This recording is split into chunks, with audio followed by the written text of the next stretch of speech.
Halo Palakala, jaga budaya. Jumpa lagi dengan aku, Ganesh Chandra, si arkeolog indie di Kitab Kala. Ini adalah beberapa foto jemaah haji dari Indonesia jauh sebelum masa kemerdekaan. Administrasi untuk keberangkatan masih dipegang oleh orang-orang Belanda pada saat itu. Kenapa aku tiba-tiba menunjukkan dokumentasi lama haji di Indonesia? Ini dia jawabannya. Nah, buat kalian yang beragama muslim, termasuk aku, pasti tahu 5 rukun Islam, yakni secara sederhana bisa dijabarkan menjadi syahadat, sholat, puasa, zakat, dan haji.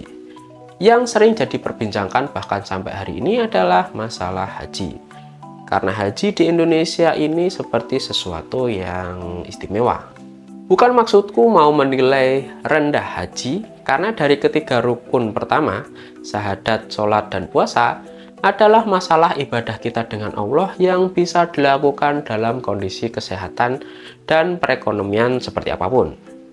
Kita masih bisa sholat walau sakit, kita masih bisa puasa walau sudah kaya raya, dan seterusnya. Sedangkan zakat dan haji ini adalah rukun Islam yang dia membutuhkan paling tidak harta untuk menunaikannya. Ya gimana mau zakat, kalau untuk makan sehari-hari aja udah susah, apalagi naik haji. Karena itu, ibadah naik haji tidak hanya sekedar membutuhkan kesungguhan hati, namun juga kecerdasan finansial untuk mendapatkannya. Yang aku maksud istimewa di awal tadi adalah dimana saat kita sudah menjalankan ibadah ini, bentuk dari kata kerja haji ini berubah menjadi pelengkap di depan nama kita. Menjadi sebuah gelar haji. Katanya sih ini cuma terjadi di Indonesia, walaupun di beberapa negara seperti Malaysia, Singapura, Brunei, dan bahkan Thailand Selatan juga ada sebutan haji seperti itu tadi. Bahkan kata antropolog UIN Syarif Hidayatullah Jakarta, Dadi Darmadi, tradisi di Mesir Utara bahkan bukan hanya memberi gelar haji, tapi juga melukis rumahnya dengan gambar Ka'bah dan moda transportasi yang digunakan ke Mekah. Katanya dikutip dari laman kemenak.go.id. Ternyata sebutan haji ini bukan fenomena spesial di dunia, karena banyak yang menggunakannya juga. Tapi apa yang mendasari gelar haji dipakai oleh orang Indonesia? Budayakah? Ada sejarahnya kah? Atau karena alasan status sosial aja? Salah satunya ternyata adalah karena ini gelar yang diberikan oleh orang-orang Belanda penjajah pada masa kolonial kepada mereka yang telah menunaikan haji ke Arab Saudi dan kembali ke Indonesia. Nah, bentar nih, orang-orang Belanda ini kan nggak mungkin agamanya Islam. Terus ngapain mereka ngurusin ibadah orang, sampai ngasih gelar lagi? Ya dah, yuk kita bahas hal ini hanya di Kitab Kala.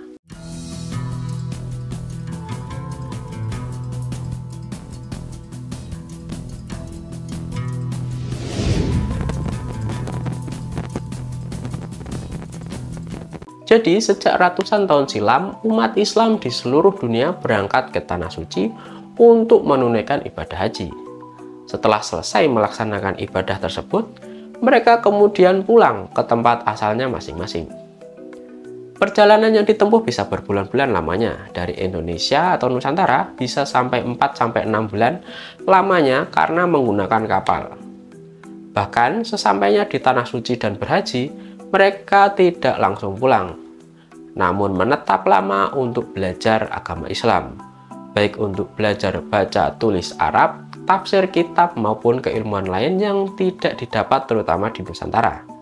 Setelah paling tidak 2-3 tahun belajar, mereka pulang ke tanah air. Dan mereka biasanya akan menjadi ulama atau kiai atau orang yang dipandang karena status sosialnya berubah menjadi ahli agama Islam. Nah, lalu kapan sih dimulainya penyematan gelar haji ini? Menurut mendiang Bapak Agus Sunyoto, arkeolog Islam Nusantara, gelar haji mulai muncul sejak tahun 1916. Urusan gelar haji sudah ada sejak pergerakan politik bangsa Indonesia dan kekuasaan kolonial pada awal abad 20. Ketika itu, gelar haji membuat cemas pemerintah kolonial Belanda. Penggunaan gelar haji memberi pengaruh besar, yaitu mengajak umat Islam melakukan gerakan politik dan agama melawan kolonialisme. Kata Bapak Sunyoto, Sejarah dimulainya dari perlawanan umat Islam terhadap kolonial ya sejak saat itu juga. Menurut beliau, setiap ada pemberontakan selalu dipelopori oleh guru tarikah atau haji atau ulama dari pesantren. Nah, tiga golongan inilah yang menjadi biang kerok pemberontakan kepada para kompeni, sampai membuat para kompeni kewalahan, kata Pak Sunoto. Gelar haji mengandung pengakuan kesalehan, otoritas politik, dan derajat sosial budaya. Terdapat makna dan efek besar dari pencantuman gelar haji saat gerakan politik dan Islam membesar untuk berhadapan dengan pemerintah kolonial. Para kolonialis atau orang-orang Belanda yang menjajah Indonesia sampai kebingungan karena setiap ada warga pribumi pulang dari Tanah Suci Mekah, selalu terjadi pemberontakan. Ya gimana nggak jadi pemberontakan? Mungkin awalnya mereka berangkat haji karena ibadah, lalu di sana menetap untuk belajar lebih banyak. Nah, namanya manusia, kalau dia belajar akan sesuatu dan memicu sikap kritis dalam dirinya, ya jelas dia akan minimal memikirkan cara untuk keluar dari sebuah kondisi yang dia sadari ini membahayakan. Oke, sebelum lanjut videonya, tolong subscribe YouTube Kitab Kala untuk yang belum subscribe, dan tolong like video ini buat yang sudah subscribe. Sip, mari lanjut videonya. Misal pas berangkat dia tidak merasa masyarakatnya sedang ditindas oleh penjajah karena menganggap para penjajah bertindak sesuai wewenangnya saja. Tapi setelah di Mekah, para haji ini mendapatkan pencerahan bahwa manusia di mata Allah itu sama dan dilarang semena-mena. Maka timbullah pikiran kritis tadi. Ya udah, pulang dari haji pasti mereka bikin gerakan karena sadar ada kesalahan pada masyarakat yang sedang dijajah. Nah, untuk memudahkan pengawasan penjajah Belanda kepada Indonesia, pada tahun 1916 penjajah mengeluarkan keputusan ordonansi haji, yaitu setiap orang yang pulang dari haji wajib menggunakan gelar haji supaya gampang diawasi oleh intelijen Belanda. Jadi sejak saat itulah sampai sekarang gelar haji masih disematkan oleh seseorang atau masyarakat pada orang yang selesai menunaikan ibadah haji. Gimana menurutmu? Apakah gelar haji ini sampai sekarang masih relevan? Apakah ada di antara kalian yang insya Allah jika dimudahkan untuk naik haji akan nyaman dengan gelar ini? Atau malah beban kalau disematkan gelar haji? Tulis di kolom komentar. Itu aja Balakala untuk video kali ini tentang sejarah penggunaan gelar haji di Indonesia ini. Kalau mau request bahasan bisa tulis aja di kolom komentar. Aku Ganesandra, si arkeolog indie undur diri.